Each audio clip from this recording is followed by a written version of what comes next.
En el siglo XVI, los españoles prohibieron el uso del peyote, llegando incluso a matar a sacerdotes aztecas. Sin embargo, este continuó creciendo entre los indios mexicanos. Hasta finales del siglo XIX, el ritual no comenzó a extenderse a las tribus de los Estados Unidos. El hombre que lo hizo posible fue un jefe comanche de sangre mestiza llamado Quanah Parker. En 1884, Parker, gravemente herido en batalla, recibió peyote para curar su herida. Parker afirmó que, estando en trance, Cristo se le apareció y le dio el mensaje de que difundiera la fe del peyote. Fue Parker quien creó el altar de media luna, con el peyote en el centro, como un nuevo tipo de sacramento.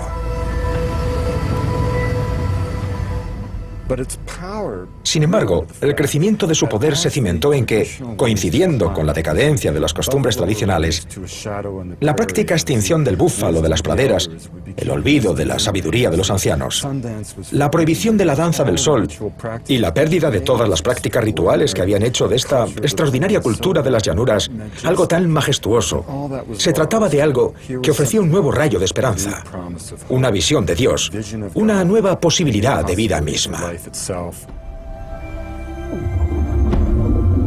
A pesar de los esfuerzos de Quanah Parker, la ceremonia del peyote continuó siendo ilegal. El hombre que ayudó a legalizar la doctrina del peyote fue un innovador antropólogo llamado James Mooney. Este tipo, James Mooney, alentó a la nación Cheyenne y Arapaho a constituirse en iglesia. Si lo llamamos la iglesia del peyote, la iglesia nativa americana, se trata de una doctrina del peyote. Es una doctrina nativa tradicional, pero somos una iglesia para complacer a los misioneros blancos. Y así se quedó. Cuando Schultes llegó hasta los Kiowa, la gran Norteamérica blanca o bien no tenía conocimiento del peyote o bien era hostil al mismo. Así que los norteamericanos que estaban a cargo de las reservas intentaban acabar con él.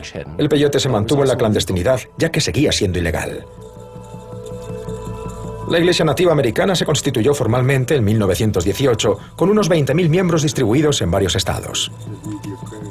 Pero la oposición del gobierno continuó durante décadas. La primera ceremonia del peyote de Schultes fue una revelación. El cactus se utilizaba como herramienta de curación, una especie de oblea de comunión para acercar a los participantes a Dios.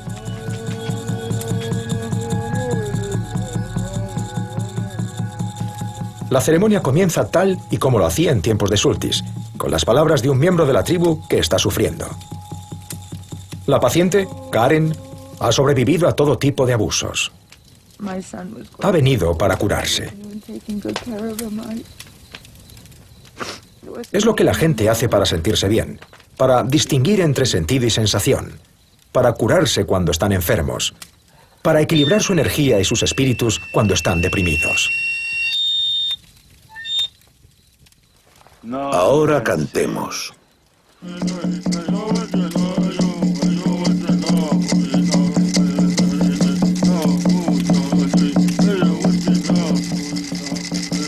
La copa del cactus del peyote se corta y se seca. La planta es extremadamente amarga. Algunos consumidores consiguen masticarla. Calvin la ha machacado y ha preparado un té para que resulte más fácil tomarla. Ahora procedemos a tomar la medicina. Como he dicho, no podemos obligar a nadie.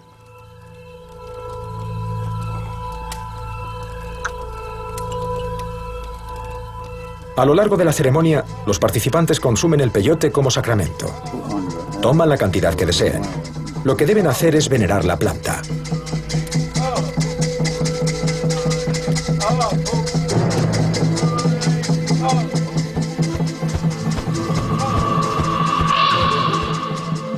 A veces, se toman cantidades simbólicas tan pequeñas que la planta no tiene efecto físico alguno. Pero si se considera necesario para la cura, el acompañante y los participantes consumirán lo suficiente para inducir una potente experiencia psicoactiva.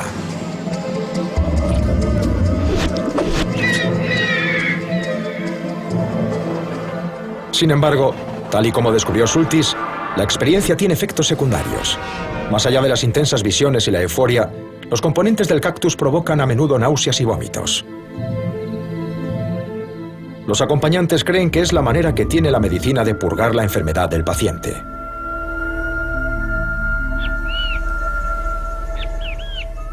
Al amanecer, el peyote comienza a desaparecer. Calvin pone fin a la ceremonia tal y como lo hacían los acompañantes en tiempos de Sultis, alejando de manera definitiva la pena y el dolor mediante el ala del águila sagrada.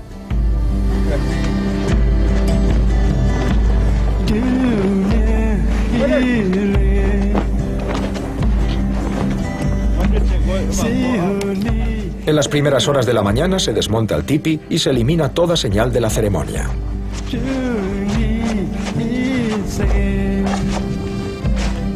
El acto final consiste en cortar la cuerda que une los postes del tipi. De forma simbólica y quizás también tangible, las penas de Karen desaparecerán. Consiste en enseñar a la gente a comprender realmente qué hacen con sus cuerpos y la santidad de estos, así como a protegerlos.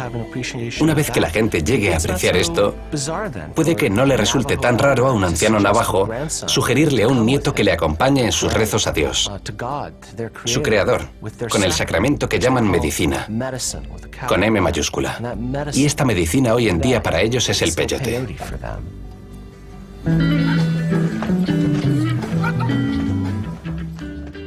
Aquel verano en Oklahoma cambió por completo la vida de Sultis. Regresó al este y poco después se desplazó hasta Washington, D.C., la capital de la nación, donde testificó en el Congreso en favor del derecho de los pueblos indios norteamericanos a utilizar el peyote con fines religiosos. Durante su estancia allí, realizó una serie de investigaciones en el Smithsonian, en las que halló una carta que proporcionaba la clave que, con el tiempo, le permitiría resolver uno de los grandes misterios de la historia de la botánica. La resolución de este rompecabezas por parte de Sultis conduciría de forma involuntaria a una nueva era, una época en la que estilo de vida y cultura se fusionaron con religión y política, una revolución que continúa teniendo efecto hoy en día.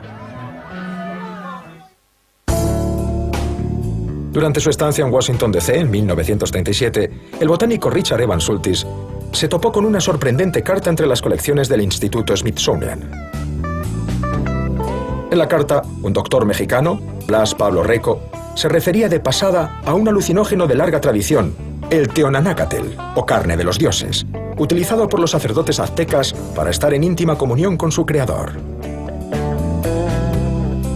La carta de Reco, que traía consigo una muestra de peyote, afirmaba que el teonanácatl no era peyote, tal y como se creía, sino que era una seta que aún utilizaban los indios en las montañas de Oaxaca. Sultis creyó a Reco y convenció posteriormente a Ames para que financiara su viaje a México para buscar la verdadera identidad de la planta azteca.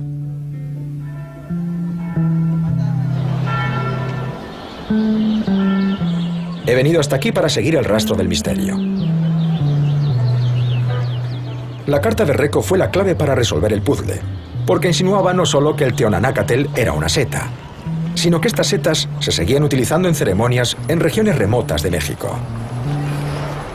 Sultis se puso en contacto con Reco, quien le envió muestras de las setas en 1937. Sin embargo, estas llegaron en tan mal estado que no se pudieron identificar científicamente.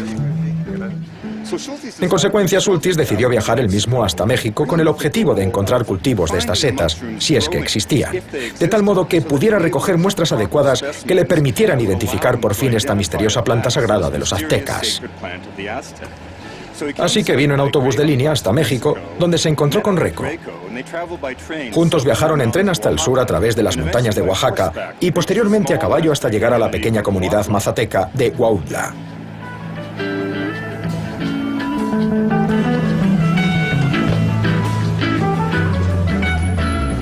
Estamos saliendo de la ciudad de Oaxaca por carretera para viajar 320 kilómetros hacia el interior hasta Huautla, donde las curanderas aún practican sus ritos sagrados transportando sus pacientes hasta reinos supernaturales mediante setas mágicas, un término que aún no se había inventado en 1938.